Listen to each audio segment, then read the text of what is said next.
উপস্থিত রাজুর মুর্শিদপুর পত্র এলাকার সর্বস্তরের জনতা, সম্মানিত তাওহীদি জনতা, সাংবাদিক ভাইরা, প্রশাসনের বন্ধুগণ, প্রথমে একটা প্রস্তাব এই সমাবেশ থেকে পেশ করতেছি। আমাদের ইতিপূর্বে যে সমস্ত বক্তব্য শুনছেন, বক্তারা বক্তব্য রাখছেন এবং সমাবেশ থেকে যেই প্রস্তাব আসছে, ইসকন নামক সংগঠন তাদের কোনো কার্যক্রম, তাদের কোনো অনুষ্ঠান, তাদের কোনো প্রোগ্রাম রাজুর মাদারীপুর এই অঞ্চলে আমরা দেখতে চাই না।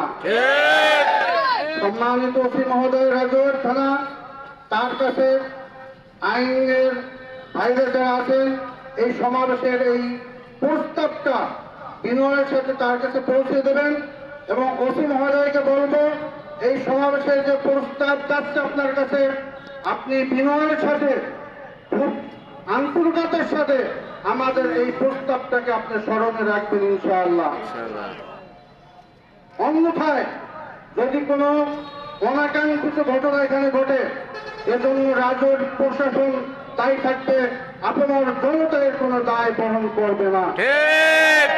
সম্মানিত উপস্থিতি, আমরা দীর্ঘ সময় পর্যন্ত এখানে আলোচনা শুনছি, কি বিষয়ে আমাদের আলোচনা আমরা স্পষ্ট বুঝছি।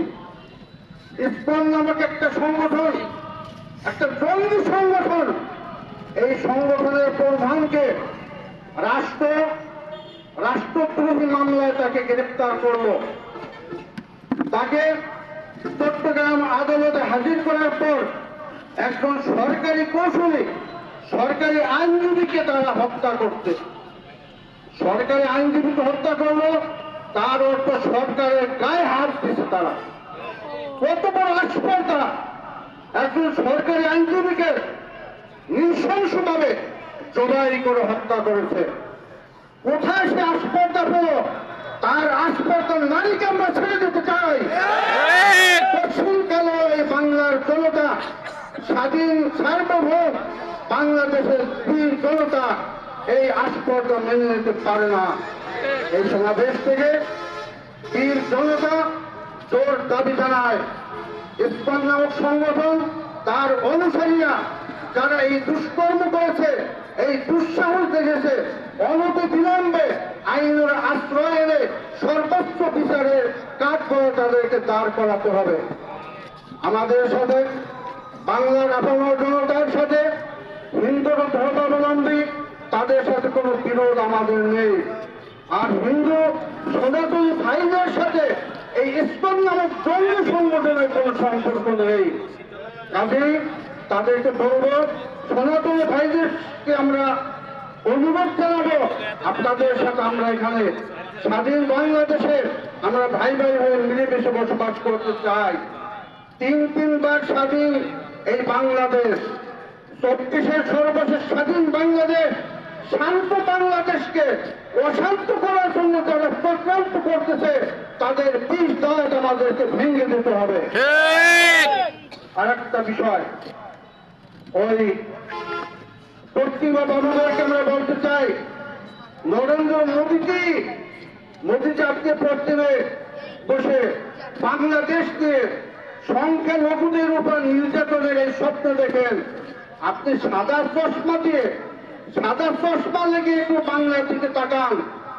আর পশ্চিমবঙ্গ, উত্তরপ্রদেশ, এই মধ্যপ্রদেশ, সেখানে একটু তাকিয়ে দেখেন সেখানে কি হয়েছে।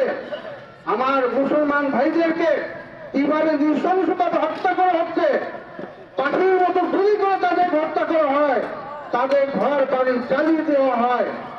অযোধ্যার মসজিদের উপরে আপনি 16 শতাব্দীর মসজিদ ভেঙে সেখানে আপনি অযোধ্যায় সেখানে মন্দির নির্মাণ করেন। আপনি চশমাটা একটু সুন্দর করে দেখেন যে বাংলাদেশে কোথায় একটা মন্দির ভেঙে সেখানে মসজিদ তৈরি করা হয়েছে। বাংলাদেশে কোনো মানুষ এই কাজটা করে না। আমার সহাবস্থানে বিশ্বাসী, আপনি মোদীজি, আপনি যদি এই কাজ করতে থাকেন তাহলে নার্সির খাতে আপনার নাম লেখা থাকবে। ইতিহাস যুগ যুগ ধরে আপনাকে নাৎসি রাজা হিসেবে আপনাকে চিহ্নিত করবে। এখনো পর্যন্ত ভারত মহাদেশ, ভারত এই রাজ্যের ইন্দিরা গান্ধী, মহাত্মা গান্ধী সম্মানের সাথে তাকে সমর্থ করে বাংলাদেশের জনগণ। আপনি ভালো আচরণ করেন, ভালো ব্যবহার করেন, পশুখা নীতি পরিহার করে এক চোখে মুসলিম হিন্দু সবাইকে আপনি দেখেন, আপনাকে মানুষ সম্মানের সাথে শ্রদ্ধার সাথে স্মরণ করবে যুগ যুগ ধরে। এখনো পর্যন্ত ওই ভারত মহাদেশের, ভারত উপমহাদেশে যারা শাসন করেছিলেন হিন্দু ও মুসলমান নির্বিশেষে, তাদেরকে মানুষ যেইভাবে সম্মান শ্রদ্ধার সাথে দেখছে, আপনাকে সেইভাবে সম্মান শ্রদ্ধার সাথে দেখবে। অতএব শুধুমাত্র বাংলাদেশ নয়, ভারত বিশাল রাজ্য, আপনাকে আমরা সম্মান করি। আমরা যেইভাবে আপনার প্রতিবেশী, আপনি আমাদের সাথে প্রতিবেশী, কাজে প্রতিবেশীর সাথে কেমন আচরণ করতে হয় সেই সম্মান সূচক আচরণ সবার সাথে আপনি করেন, এই উদাত্ত আহ্বান রাখতেছি। আপনি বিমাতা সুলভ আচরণ করবেন না এবং বাংলাদেশে তুচ্ছ বিষয় নিয়ে, যেটা একান্ত বাংলাদেশের সরকারি বিষয়, সেখানে আপনি নাক গলাবার জন্য কোনো চেষ্টা করবেন না। বাংলাদেশের জনগণ, স্বাধীন বাংলার জনগণ এটাকে ভালোভাবে গ্রহণ করবে না। ধন্যবাদ সবাইকে। আসসালামু আলাইকুম।